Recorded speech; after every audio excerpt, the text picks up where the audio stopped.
High Brian, আসসালামু আলাইকুম। কেমন আছেন সবাই? আশা করি অনেক ভালো আছেন। আজকের এই ভিডিওতে আপনাদেরকে দেখাবো গ্যাংটিং হাইল্যান্ড, মালয়েশিয়া পাহাঙে এটা অবস্থিত। তো আমি এখন আছি বাস টার্মিনালে। তো আমি এই ভিডিওতে আপনাদেরকে কিছু বেসিক ধারণা দেব কিভাবে আপনারা চাইলে গ্যাংটিং হাইল্যান্ড ঘুরতে যেতে পারেন মাত্র 10 রিঙ্গিতে। তো আমি এখন আছি টিবিএস বাস টার্মিনাল।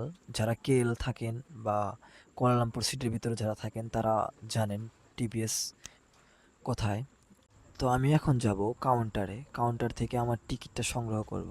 তো তার আগে আমি বলে নেই আমি টিকিটটা কোথা থেকে বুকিং করেছিলাম। তো আমি বুকিং করেছিলাম রেড বাস থেকে। এটা একটা অ্যাপ আছে। তো আমার touch and go E wallet ছিল, ওইখান থেকে আমি এটা বুকিং করেছিলাম 3টা টিকিট। আর এখন আমি এখান থেকে টিকিটটা কালেক্ট করব।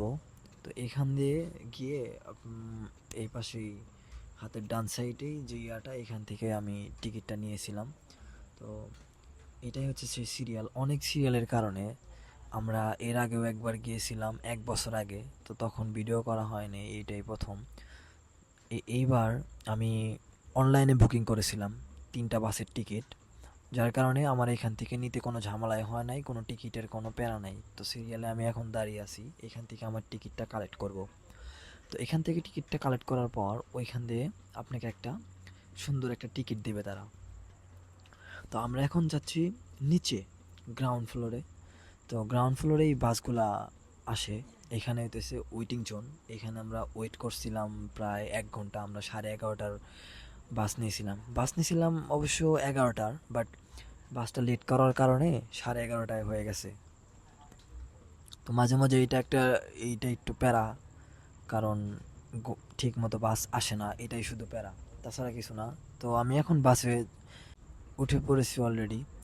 তো এই হচ্ছে আমাদের বাস। বাসের ভিতরে খুবই খুবই সুন্দর, বাট আমাদের 3 জনের জায়গা 3 জায়গায় পড়ছিল, কারণ টিকিট ঠিক মতো পাইনি। রাত 1টার সময় টিকিট কেটেছিলাম। আর ওইখানে যে ক্যাবেল কারটা ছিল, ক্যাবেল কারের টিকিটটা কেটেছিলাম আমরা trip.com থেকে, যেখানে ফ্লাইট বুকিং, হোটেল বুকিং সব কিছুই করতে পারবেন আপনারা চাইলে। তো ওইখান থেকে আমরা টিকিট বুকিং দিয়েছিলাম 3 জনের 60 রিঙ্গিত দিয়ে। 60 রিঙ্গিত দিয়ে 3 জনের বুকিং দিয়েছিলাম। ওইখানটা খুবই ভালো ছিল, একদমই ইজি। ওইটাও touch and go E wallet থেকেই পেমেন্ট করেছিলাম আমি। যারা মালয়েশিয়াতে থাকেন তারা touch and go E wallet অবশ্যই জানেন কেমনে কি করতে হয়। তো এখন আমরা বর্তমান আছি, রাস্তায় কিছু জ্যাম ছিল, সেজন্য রাস্তায় একটু ভিডিও করেছিলাম। জায়গাটা খুব সুন্দর ছিল। এটা গ্যাংটিং হাইল্যান্ড উপরে ওঠার সময়। এইটা বিশেষ করে আমার কাছে রাস্তাটা খুবই খুবই ভালো লেগেছে, কারণ নিচ থেকে ওই মেঘগুলো দেখা যেতেছে, ওইখানে আমরা যাব ওই পাশে। তো আমার খুবই খুবই ভালো লেগেছে। রাস্তাটা সুন্দর, আঁকাবাঁকা পাহাড়ের ভিতর দিয়ে কত সুন্দর মেঘ আছে এই পাশে ও পাশে। সুন্দর, এগুলো কিন্তু হোটেল, এগুলো চাইলে আপনারা বুকিং করতে পারবেন এখানে। তো আমার কাছে সব কিছু মিলে একদম কম খরচের ভিতরে এখান থেকে ঘুরে আসলে আপনাদের অনেক অনেক ভালো লাগবে আশা করি। যারা আমার মতো ট্রাভেল প্রেমী তারা চাইলে এই জায়গাতে ঘুরে আসতে পারেন, একদম ইজি। তো আমরা ট্রাভেল শেষে 1.5 ঘন্টার ট্রাভেল শেষে এখন আমরা আওয়ানা স্টেশনে এসে পৌঁছালাম মাত্র। আমরা এখন যাব উপরে। উপরেই হচ্ছে ক্যাবেল কার। তো ওইখান থেকে আমরা যাব একদম মাটি থেকে। উচ্চতা হইতেছে 1800 মিটার, আর 5900 ফুট উচ্চতায় একদম মেঘের উপরে।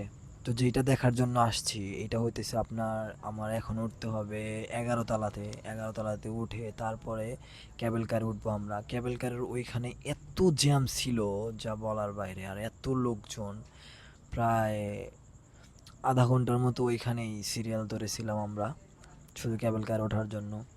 তো যাই হোক, সব কিছু মিলে অনেক অনেক ভালো একটা ট্যুর ছিল এটা আমার। ক্যাবেল কারের টিকিট বুকিং দিয়েছিলাম এর trip.com থেকে।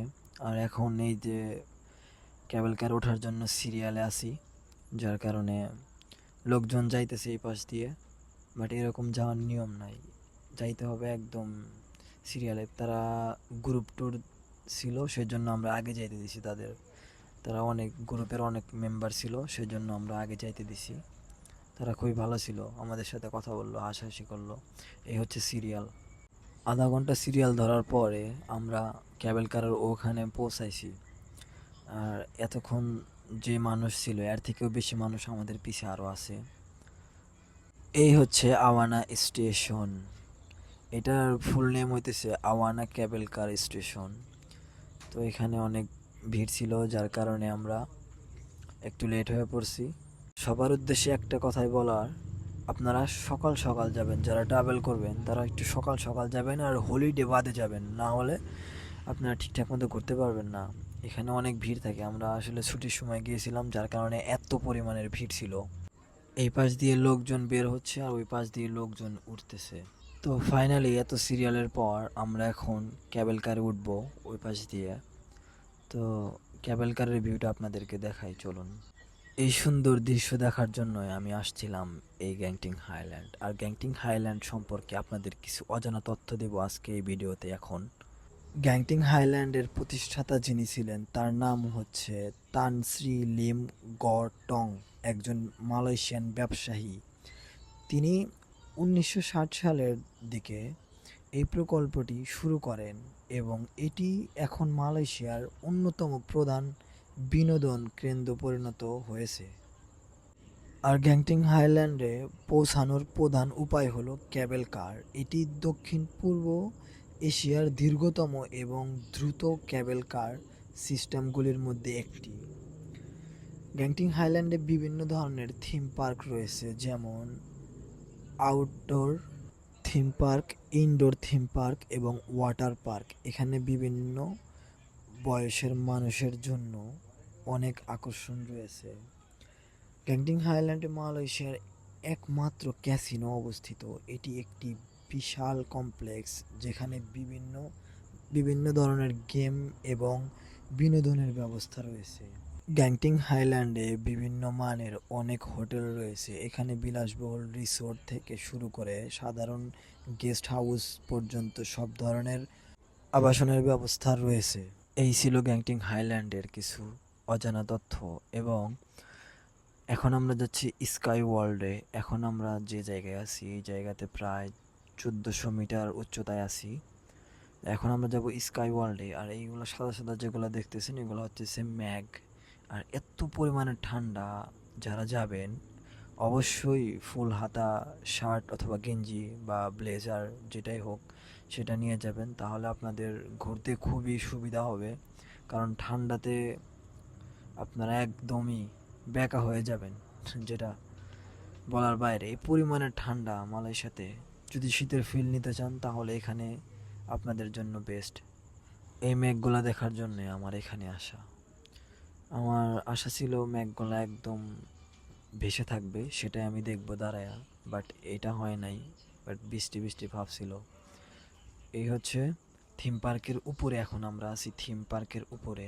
আর এটা হচ্ছে লাস্ট ডেস্টিনেশন, আর অল্প কিছুক্ষণ, তাই আমরা নেমে যাব। তো আমরা বর্তমানে এখন চলে আসছি 1800 মিটার উচ্চতায়, যেটার উচ্চতা 5900 ফিট উচ্চতায় অবস্থিত মাটি থেকে। তো জার্নিটা খুবই ভালো ছিল, অল্প খরচে আর সুন্দর জায়গা। এখন আপনাদেরকে দেখাবো স্কাই ওয়ার্ল্ডের যে মার্কেট, বিশাল বড় ক্যাসিনোর যে ইয়াগুলা, সেইগুলো আপনাদেরকে দেখাবো। এখন আমরা এখন নামবো, নেমে ভিতরে যাব। এটাই হচ্ছে গ্যাংটিং হাইল্যান্ডের শপিং মল। বিশ্বের বিখ্যাত ক্যাসিনো এখানেই অবস্থিত। তো আশা করি ভিডিওটা আপনাদের কাছে ভালো লেগেছে। দেখা হবে পরের কোনো সুন্দর একটা জায়গায়। আশা করি আপনাদের কাছে ভিডিওটা ভালো লেগেছে। তো টাটা, বাই বাই, আসসালামু আলাইকুম।